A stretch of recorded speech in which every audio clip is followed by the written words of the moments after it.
शरणं गच्छामि धम्मं शरणं गच्छामि। हम लोग शरण में रहते हुए परेशानी में तो हैं ही, साथ ही शरणार्थी के रूप में बहुत सारे लोग हैं जो पढ़ाई करने वाले नहीं हैं। और इस तरह से आगे बढ़ते जाएं और धीरे धीरे विकास होता जाए और बाहर की चीजें बढ़ती जाएं, मंदिर इत्यादि चीजें बढ़ती जाएं और फिर पढ़ाई की चीजें ना बढ़ें तो फिर अच्छी बात नहीं है। घर मकान बुद्ध विहार को नया बनाए और पढ़ाई अगर अच्छी ना हो सके तो फिर ये बेकार चीजें होती हैं। तो काल चक्र के समय में भी मैंने कहा तो आप लोगों ने सुना होगा, और फिर कुछ दिन पूर्व भी ये बात हुई, और 3 जो महाविहार हैं उनके भिक्षुक लोग यहाँ पधारे हुए हैं और यहाँ शिक्षक लोग भी आए हुए हैं, आचार्य लोग भी आए हुए हैं। तो आप लोगों को निश्चित प्रकार से एक मीटिंग करनी चाहिए कि किस तरह से अध्ययन करना चाहिए। मेरे कुछ जानकार हैं जो गेशु बन गए, तो वो लोग पहले भी इधर उधर जाते थे तो तर्क करते थे, लेकिन आजकल डिबेट खत्म हो गई है। डिबेट खत्म हो जाती है तो वापस आते हैं, तो आधुनिक जो चीजें हैं उनके बारे में बात करते हैं, जैसे पैसे के बारे में बात करना या फिर बहुत सी वस्तुओं के बारे में बात करते हैं। तो आजकल के विद्यार्थियों के मन में परिवर्तन आया है, उनका मन भटका हुआ है, ऐसा वो कहते हैं।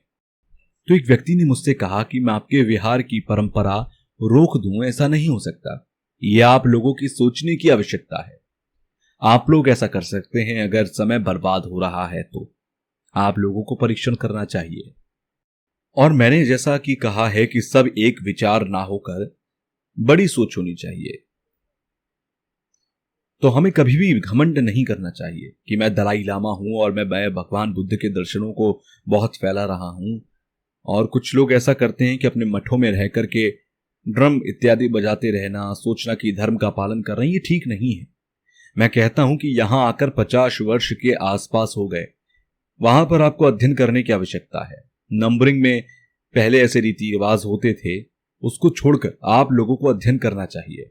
और अन्य जो स्कूल हैं उसमें भी कहा है कि आप पढ़ाई करें, और जो भिक्षुणी विहार है उसमें भी पढ़ाई कर रहे हैं। और गेशु माँ जो भिक्षुणी गेशु बनी है, ऐसे नित्य हैं। तो कुछ लोग ऐसे कहते हैं कि गेशु माँ अगर बन जाएगी तो ठीक होगा कि नहीं। तो मैंने कहा कि क्यों नहीं, भगवान बुद्ध ने जब भिक्षुणी संघ बनाया तो क्यों नहीं गेशु माँ उत्पन्न हो सकती। जहां तक जो पढ़ाई करने की बात है, तो पढ़ाई तो कोई भी कर सकता है। तो आजकल गेशु माँ भी निकल रही हैं। तो भारत में इतने वर्ष आने के बाद बहुत महत्वपूर्ण मान रहा हूं कि इतने कार्य हुए। और मैं एक चीज कहना चाहता हूं कि शायद आप लोगों को बुरा लगे, टिलिमर पुच्छी जी यहां पर लद्दाख से पधारे हुए हैं, और लद्दाख में जब भोजन कर रहे थे उस समय लद्दाख में कुछ बड़े बड़े अधिकारी लोग थे। तो उनसे मैंने मजाक के तौर पर एक बात कही कि भगवान बुद्ध का जो दर्शन है, जो 2 रूप में है, दूसरा हटकर नहीं है। वो भी बुद्धि के द्वारा उसको रखा जाता है, या तो सिद्धि के द्वारा उसे प्राप्त किया जा सकता है। तो हमारे कुछ दोस्त लोग हैं, उन्होंने कहा कि हमारे लद्दाख में ना तो बुद्धि का प्रयोग करते हैं और ना ही सिद्धि को प्राप्त करते हैं, बस ड्रम इत्यादि बजाते रहते हैं। तो ये दोनों चीज लद्दाख में नहीं है। और तीसरी चीज हटकर है, तो वहां पर भगवान बुद्ध के शब्दों को भी मानने वाले ज्यादा नहीं है। और जो हमारी 3 प्रकार की शिक्षा है, शील समाधि प्रज्ञा, इनको जानने वाले भी ज्यादा लोग नहीं हैं। और ज्यादातर जो लोग हमारे तंत्र का अभ्यास करते हैं, तो ऐसा लगता है कि वो हमारे दानदाता को बुलाते हैं कि दानदाता यहां आओ। तो वास्तव में बुद्ध विहार इत्यादि से महत्वपूर्ण है कि भगवान बुद्ध के जो दर्शन हैं उनको ग्रहण करने वालों की संख्या बहुत कम है। तो इसलिए यहाँ जो 3 मठ हैं वहां पठन पाठन तो है, लेकिन उसे और ज्यादा बढ़ाने की जरूरत है। तो अभी तो 50 वर्षों से आप कह रहे हैं कि दलाई लामा हैं, तो मेरी भी उम्र ढल रही है। मैं काफी बार यहां आया हूं। तो इस प्रकार की जो निर्भरता की बात है, एक दूसरे पर चलती है, तो आप लोगों को और ज्यादा यहां उत्साह पैदा करना चाहिए। तो ये जो संबंध हैं, ये कोई नित्य नहीं है, एक दिन तो सभी को बिछड़ना है। जैसा कि हम लोग शरणार्थी के रूप में आए हैं और लगभग 50 या 55 वर्ष हो चुके हैं। जब खाना खाते हैं तो साथ साथ आप लोग बैठते हैं, तो उस समय भी आप लोगों को बातचीत करनी चाहिए। एक बार मेरी एक स्वामी जी से मुलाकात हुई, तो वहां पर मैं कई बार गया हूं। फिर पिछली बार अमेरिका में उनसे मुलाकात हुई। तो यहाँ ज्ञान देन में भी मैं कहता हूँ कि कभी कभी ऐसा एहसास होता है कि मीटिंग इत्यादि में कभी नींद आए, तो ये कहने का मतलब है कि आलस इत्यादि ना आए। अगर ऐसा काम करेंगे तो कोई फायदा नहीं होगा, और अगर हम ये सोचें कि हाँ चलेगा, तो कोई फायदा नहीं होगा। किसी भी सभा का हमें अच्छे से आयोजन करना चाहिए, बिना समय की बर्बादी किए अच्छे से कार्य करना चाहिए। चाहे कोई नियम बनाने वाला हो या एडमिनिस्ट्रेशन से हो या फिर कोई भी काम हो, हमें हर काम को अच्छे से करना चाहिए। किसी भी काम में फॉर्मेलिटी नहीं करनी चाहिए। ऐसी स्थिति में अगर हम बाद में सोचेंगे तो तब तक बहुत देर हो चुकी होगी। तो हमेशा हमें हमारी बुरी आदतों के बारे में जानना चाहिए। 1956 में जब मैं भारत में आया तो मैंने नेहरू से कहा कि मैं भारत में रहूंगा।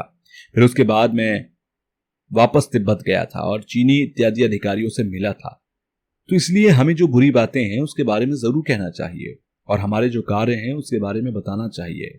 हमें जानना चाहिए कि किस प्रकार से समय की बर्बादी हो रही है या किस प्रकार से समय खराब हो रहा है। आजकल ज्यादातर बोधिसत्व को प्राप्त करने की जगह पर लोग पैसे के पीछे या डॉलर के पीछे भाग रहे हैं। अगर आप बुद्ध जीत को प्राप्त करना चाहते हैं और डॉलर भी चाहते हैं तो ऐसा नहीं हो सकता। बहुत लोग ऐसे हैं जो झूठ बोलकर बहुत सारे गलत काम कर रहे हैं। तिब्बत में कई ऐसे काम हो रहे हैं। तो ऐसे काम करने वालों का मतलब यही है कि उनका जो मन है वो संतुष्ट नहीं है। उसके लिए हमें त्याग की आवश्यकता है। हमारे अंदर वैराग्य की भावना उत्पन्न होनी चाहिए, और वैराग्य की भावना तब तक उत्पन्न नहीं होगी जब तक हम संतुष्ट नहीं होंगे। तुल्यमणि ने छुप्पू का जो अर्थ है वो उलट हो गया, वो पहले की तरह नहीं रहा। हमें किसी भी चीज को जानकर अपनी श्रद्धा उत्पन्न करनी चाहिए, उसके अर्थ को समझना चाहिए। आजकल हम जिस हिसाब से पढ़ाई करते हैं उस हिसाब से हमें और ज्यादा करना चाहिए। यहां तिब्बत के बहुत कम लोग आए हैं, लेकिन जो भी हैं उनका बहुत बहुत धन्यवाद। बहुत सारे लोग यहां तिब्बत से पढ़ाई करने के लिए आए हैं, अध्ययन करने के लिए आए हैं, भगवान बुद्ध के दर्शनों को संरक्षित करने के लिए आए हैं। तो ये बहुत अच्छी बात है। इससे पहले भी यहां लोग आए हैं। तो आजकल कुछ ठीक नहीं चल रहा। लोगों के बीच संबंध पहले की भांति नहीं रहे। जैसा कि आप लोग गर्मियों की छुट्टी में कुछ काम करते हैं, तो आप लोगों को और भी ज्यादा काम करना चाहिए। हमें ऐसा भी विचार करना चाहिए कि जो हमारे छात्र छात्रा हैं उनके लिए तर्क वितर्क के लिए एक अलग समय होना चाहिए। इसके लिए सप्ताह या महीने का एक समय निर्धारित किया जाना चाहिए, और अभ्यास बौद्ध भिक्षुओं के साथ करें तो ज्यादा बेहतर होगा। इसमें कोई बुराई नहीं है। ऐसा करने से छात्रों के अंदर आत्मविश्वास उत्पन्न होगा। बहुत सारे ऐसे स्कूली बच्चे हैं जो इस तर्क वितर्क में रुचि दिखा रहे हैं, इस विद्या के प्रति अपनी रुचि दिखा रहे हैं। इसलिए आप सभी को सोचना चाहिए कि हम लोग हमेशा सर्वहित के काम करें। ऐसा नहीं है कि यहां पर जो भिक्षुक नहीं है वो नहीं आ सकते, या जो पढ़ना नहीं चाहते वो नहीं आ सकते, तो उनको आने देना चाहिए। इससे उनको थोड़ी जानकारी प्राप्त होती है। इस प्रकार की बात करते हैं तो ऐसा लगता है कि इस बात को आप 100% तो लागू नहीं कर सकते, लेकिन हमें कोशिश करनी चाहिए कि हम 70% इस बात को लागू करें। आप लोगों को खाना खाते समय भी इस बारे में बातचीत करनी चाहिए, मीटिंग करनी चाहिए। एक बार एक कार्यकर्ता बुद्ध विहार साफ सफाई करने के लिए आए, तो वो शायद किसी बात से नाराज थे। तो एक बार उन्होंने कहा कि भगवान का चेहरा हमेशा खुश क्यों रहता है? चाहे कहीं पर आग लग जाए या कुछ भी हो, हर परिणाम में भगवान मुस्कुराते रहते हैं। उसने कहा कि ऐसा कैसे हो सकता है? भगवान हर चीज में एक जैसे कैसे हो सकते हैं? मैं कहता हूं कि हमारे अभी घुटनों में दर्द होता है और बाकी की दिक्कत नहीं है, लेकिन अगर भविष्य में भी मेरे पैर ठीक नहीं हुए तो भले ही मैं व्हील चेयर का इस्तेमाल करूं, लेकिन मैं फिर भी बोलूंगा। तो आप लोग जो नए युग के लोग हैं उनको ये जमींदार देनी चाहिए। अब मैं बुजुर्ग हो रहा हूं, और जब मेरी मृत्यु का समय आएगा उस समय चिंता करने की बात नहीं है। आप सभी लोगों को अपनी जिम्मेदारी निभानी चाहिए। आप लोग भले ही दीर्घायु की कामना करें, लेकिन उससे क्या होता है? उससे कुछ नहीं होता। जब हाथों में होगा वो होकर ही रहता है। जैसे कि मंडल इत्यादि में कहा जाता है कि आप हजारों हजारों वर्षों तक रहे, तो ये आप लोग भी जानते हैं कि कोई भी मनुष्य हजारों वर्षों तक जीवित नहीं रहता। भगवान बुद्ध का जो धर्म है वो सत्य पर आधारित है। इस प्रकार अगर हम किसी को हजारों वर्षों तक जीवित रहने के लिए कामना करते हैं तो इसका मतलब यह है कि हम भगवान बुद्ध के दर्शनों को या उनके धर्म को नहीं समझ पा रहे। यहां से पाठ शुरू होता है। यहां पर मैं जो बातें कह रहा हूं ये वाकई में सत्य है, इसमें गलत कुछ भी नहीं है। तो तिब्बत से कुछ लोग जो पहले आए थे वो मुझसे मिले, तो उन्होंने बताया कि तिब्बत में एक विद्यालय है। सबसे ज्यादा महत्वपूर्ण जो है वो यही है कि शून्यता के जो दर्शन होते हैं और प्रति समाज की बातें ज्यादा महत्वपूर्ण होती हैं। उससे हमारी जो सोच विचार है वो ज्यादा साफ हो जाती है। अगर हम सोचें कि शरीर बोलने से हमारे पाप नष्ट हो जाएंगे तो ऐसा नहीं हो सकता। वास्तव में हमारी शून्यता और प्रतिसंपाद की मदद से हमारे कष्ट नष्ट हो जाते हैं। हमें ऐसा मानना चाहिए कि हमारी जितनी भी बुरी गंदगी है वो सभी नष्ट हो जाती है और हमारे अंदर जितनी भी बुराइयां हैं वो भी सभी नष्ट हो रही हैं। हमारे जो बुरे कर्म हैं और हमारी जो बुरी आदतें हैं उनको नष्ट करना चाहिए, उनका अनुमोदन करना चाहिए। तो सबसे पहले यहां 3 बार प्रणाम किया जाता है। भगवान बुद्ध को 3 बार प्रणाम किया जाता है। जितने भी प्रकार के बुद्ध हैं उन सभी का नाम लेकर प्रणाम किया जाता है और उनके जितने प्रकार के ज्ञान हैं, नाम हैं, उन सभी का उच्चारण कर हमें उन्हें प्रणाम करना चाहिए। ऐसा करने से हमारे अनंत कल्पों के पाप नष्ट हो जाते हैं। हालांकि ये काफी कठिन है, इसको ऐसे समझा नहीं जा सकता, लेकिन फिर भी जो मार्ग है, जो फल है, उसको जानकर अगर हम ऐसा करते हैं तो ज्यादा समझ सकते हैं। और फिर शरण गमन, बौद्ध चित्त और 35 प्रकार के जो नाम होते हैं उनको लेना चाहिए। बौद्ध चित्त के बारे में अभ्यास करना चाहिए और हम लोग भी अपने चित्र में जो पहले शून्यता का जो सिद्धांत है उसे मन में रखते हुए अगर बात बौद्ध चित्त का उत्पाद करें तो ज्यादा फायदा हो सकता है। जितने भी बुद्ध हैं उनके लिए, जितने भी भिक्षुक हैं उनके लिए और 10 दिशाओं में जितने भी भगवान हैं उन सभी को नमन करना और आकाश पाताल जितने भी लोग हैं उन सब में जो लोग भी हैं, व्याप्त हैं, उन सभी को प्रणाम करना चाहिए। श्रद्धा के बारे में, प्रज्ञा का विश्वास, खासकर अरहत कैसे प्राप्त करें उसके बारे में श्रद्धा रखनी चाहिए। तो चारों तरफ जितने भी साथ में हैं, जो हमारे शरीर, मन, वचन, ये जो 3 प्रकार के हमारे दरवाजे हैं, इनसे हमें उनको प्रणाम करना चाहिए। इस तरह से शुरू करते हुए हमारे चित्त और शरीर में हमें विचार करना चाहिए। इस दौरान पुष्प आदि का चढ़ावा चढ़ाना चाहिए और धूप, अगरबत्ती इत्यादि से पूजा करनी चाहिए। यहां जिस प्रकार से परम पावन जी पढ़ रहे हैं उतनी तेजी से नहीं पढ़ा जा सकता। उनके शब्दों के रूप में और बीच बीच में मैं आपको और उनकी जो बातें हैं वो बताता जाऊंगा। तो चढ़ावे के रूप में अगर बात की जाए तो सबसे पहले हमें अपनी सिद्धि का चढ़ावा करना चाहिए। अगर आप सिद्धि प्राप्त करना चाहते हैं तो आपको सिद्धि का चढ़ावा करना चाहिए। जिस प्रकार से आपके गुरु में 3 प्रकार के गुण होते हैं उसी प्रकार से आपको भी अपने अंदर 3 प्रकार के गुणों को शामिल करना चाहिए।